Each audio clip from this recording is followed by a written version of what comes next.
Lower Manhattan had been in recovery mode for several years when developers building a world-class tower to be designed by Frank Gehry secured more than $6 million in construction financing on a site just a couple blocks away from Ground Zero. It was March 28, 2008, just weeks before the financial crisis hit full force.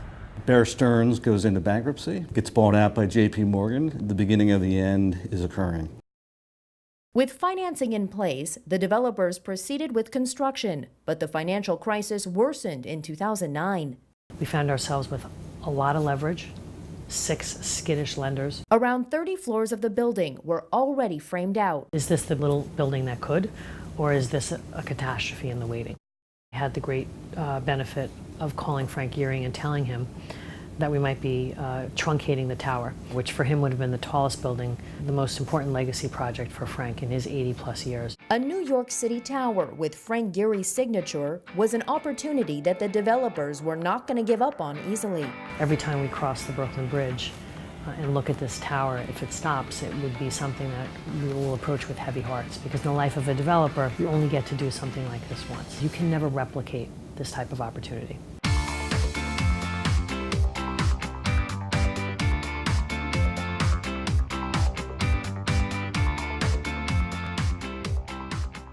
It was big news when the New York Presbyterian Hospital in the center of Lower Manhattan put its 1-acre parking lot on the market.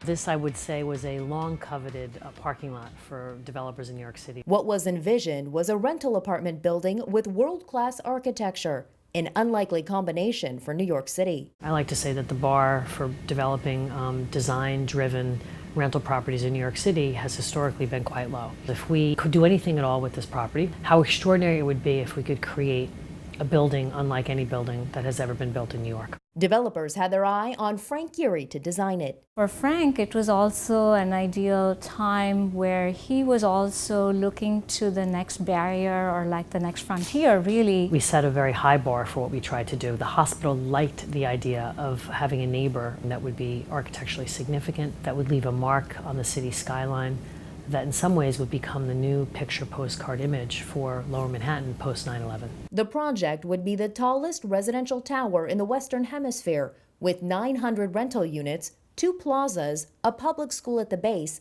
a floor of doctor's offices, and underground parking. We had all of this going on where we're designing this great building. We have Frank at the helm. Developers rushed into construction in 2006, just in time to secure a tax benefit about to expire.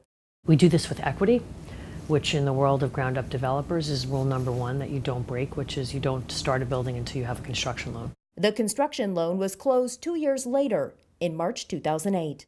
It was a $680 million loan with 6 lenders. And I would say to you that 2 weeks after closing it, it would be unreplicatable based on the recession. Timing is everything in development, both in a positive and a negative. The bigger the project, the more risk of developing through cycles, and this was a perfect case study. We were under construction. We had bought everything out at the height of the market. So we were literally like the 30th floor. The call went into Frank. I called Frank and I said, look, here's the situation. The world is quite uncertain. Yes, we have lenders, but everybody is deeply concerned. We may need to just stop building. Nothing wrong with a 40-story building. It's highly respectable. Your design will prevail, but it might just be a tad bit shorter in the skyline. Construction was halted in 2009. The developers called in the lenders, called in the unions, called in marketing to measure the demand for 900 prospects for a building like this in a city like New York post-recession. So we had these 3 fronts that we were driving to figure out whether we should stop or go. And certainly if we had built an ordinary, forgettable residential tower, it would have been open. It was in some ways the labor of love that we had engaged in that had caused us to drive ourselves right into the headwinds of the recession. But some of us were so deeply committed that these buildings become like children. You nurture them and you stick with them and you work out your issues as you go, but you never give up.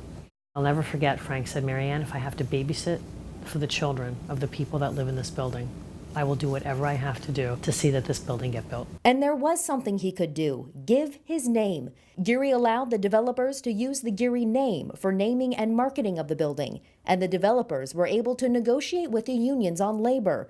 They rebid everything that wasn't signed and in the end, cut $25 million from the construction budget. That trifecta gave us the package of goods that we believe we needed to go in and fight for the tower. In 2010, New York by Gehry was back on. It became a fairly public event because when you stop building one of the only two buildings that are being built in the city in the darkest days of the recession, people take note of that.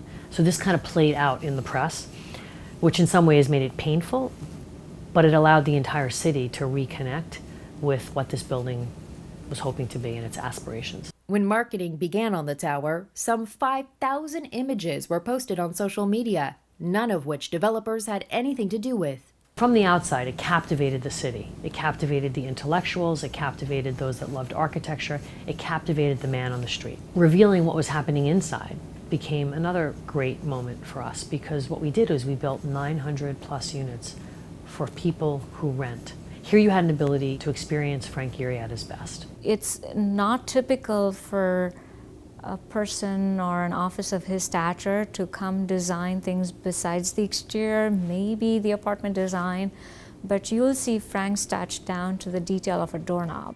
The quality level in this building in the past been reserved only for condominiums. When we say renters by choice, but I think in this building you really need to underline the choice. It was certainly an icon that brought a lot of focus to downtown. I think it's done wonders to the real estate pricing in downtown. In the end, the world-class design would help make the project a very successful investment. But New York by Gehry, as it stands today, would ultimately come down to the resolve of a few, at a crucial hour, who would not back down from a dream to develop an iconic apartment tower with a world-class architect.